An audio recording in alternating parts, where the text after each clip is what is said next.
욕심쟁이 노인네 문희상이라는 주제로 말해보겠습니다. 문희상은 현재 국회의장입니다. 더불어민주당 의원 출신이자 자기 아들 보은성 공천 때문에 초슈퍼 예산 512조를 통과시켜 주었습니다.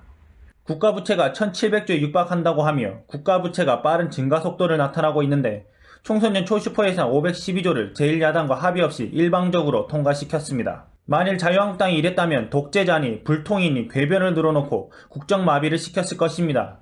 정말 저질 양아치 같은 좌파들입니다. 2020년 예산을 보면 복지 비용 부분만 180조 5천억이나 쓰이며 빚은 늘어나는데 국가 미래를 전혀 생각하지 않고 다음 세대에게 빚을 짊어주고 있는 형국입니다. 복지 비용 부분이 증가한 이유에 대해 자세한 내막을 살펴보면 문재인 케어, 공무원 17만 명 확충 등 문재인 정부의 대선 공약과 국정과제 이행에 막대한 재정을 쓰면서 사회 예산이 급증하였습니다.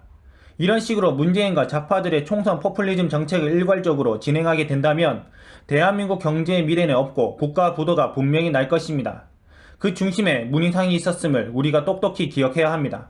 초슈퍼 예산을 통과시킨 문희상 의장은 제1야당과 합의 없이 신속하게 통과시켜준 이유가 무엇인지 고민하다가 답을 얻었습니다.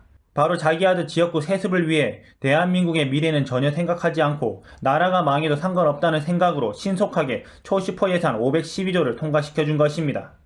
거기다가 패스트트랙 법안까지 직권 상정하려고 하는 것도 자기 아들 지역구 세습을 보장받기 위해 문재인에게 수정 들고 있는 것입니다. 지역구 세습하려는 문희상 의장의 아들 이름은 문석균 씨입니다. 지역구 세습 비판에 대해서 문석균 씨는 부인하지 않고 있습니다. 문석균 씨는 더불어민주당 경기의정부 가합 지역위원회 상임 부위원장이며 문희상 의장이 지난해 7월 13일 의장으로 선출돼 법령에 따라 당적을 내려놓은 5달 뒤 별다른 민주당 내 활동이 없었음에도 의정부 가합 지역위 부위원장으로 갑자기 선임됐습니다. 문희상 의장은 자신의 아들 문석균 씨를 지역구 세습하려는 준비 과정으로밖에 보여지지 않습니다. 자기 아들에게 지역구 세습을 위해 수단과 방법을 가리지 않고 5천만 국민의 혈세를 다루는 예산안 합의는 전혀 없이 날치기 통과시키며 헌법을 파기하고 의회 민주주의를 짓밟으면서 민주당 편을 들었던 노망난 노인네 국회의장 문희상입니다. 본인도 생각해보니 국민 앞에 창피한 줄 알고 화장실에서 몰래 사회권을 넘기고 도망갔습니다. 지역구 세습은 512조 원짜리 보훈 공천입니다. 자기 돈 아니니 국민 혈세로 본인과 자식까지 영원토록 부귀영화를 누리려는 모양입니다.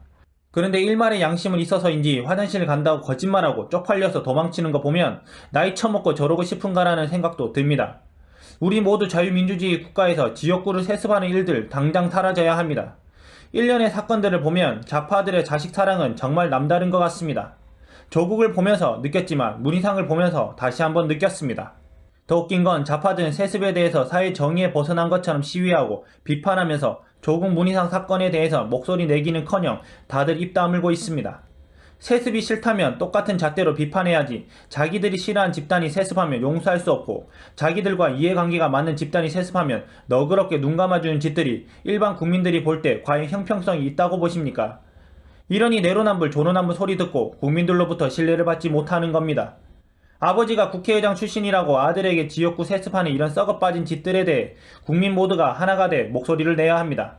얼른 여야 상관없이 수구 기득권 정치 문화가 얼른 사라지길 간절히 소망합니다. 이상입니다.